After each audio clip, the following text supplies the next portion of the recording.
மகேஸ்வரி ஸ்கூலுக்கு வந்ததுமேன்னு மீனா பார்த்து அதிர்ச்சியாறாங்க. "என்ன சொல்றீங்க? நீங்க தான் கிறிஷோட கார்டியனா?"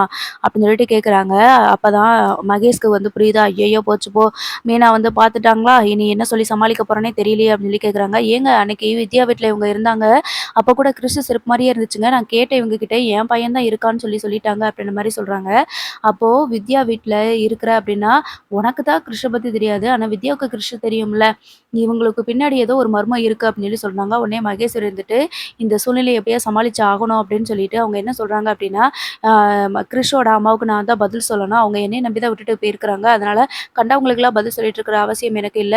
என் பையன என்கிட்ட ஒப்படைங்க." அப்படின்ற மாதிரி சொல்றாங்க. இல்லன்னா ஸ்கூல் மேல கம்ப்ளைண்ட் பண்ணுவேன் அப்படின்ற மாரி சொல்றாங்க. உடனே முத்து இருந்துட்டு, "இதுக்கு பின்னாடி ஏதோ ஒரு உண்மை மறைஞ்சிருக்கு." அப்படின்னு சொல்லிட்டு முத்து என்ன சொல்றாங்க அப்படின்னா, "தாராளமா கம்ப்ளைண்ட் பண்ணுங்க. போலீஸ் வரட்டும். போலீஸ் வந்தா தான் யாரோட பிள்ளை அப்படிங்கிறது தெரிய வரும். கிறிஷ பத்தின முழு விஷயமும் எங்களுக்கு தெரிய வரணும்.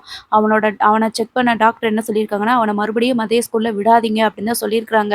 அதனால கண்டிப்பா போலீஸ்ல வந்து இன்ஃபார்ம் பண்ணுவோம். போலீஸ் வரட்டும்.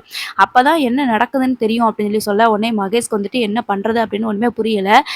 ஒருவேளை ரோகிணி எங்க இருக்காங்கன்னு கேட்டா நம்ம உண்மைய சொல்ல வேண்டியதாயிருமே அப்படின்னு சொல்லிட்டு, இந்த சூழ்நிலையில கண்டிப்பா உண்மைய சொல்ல போறாங்க. ரோகிணி மாட்டிக்க போறாங்க. பாப்போம் என்ன நடக்குதுன்னு.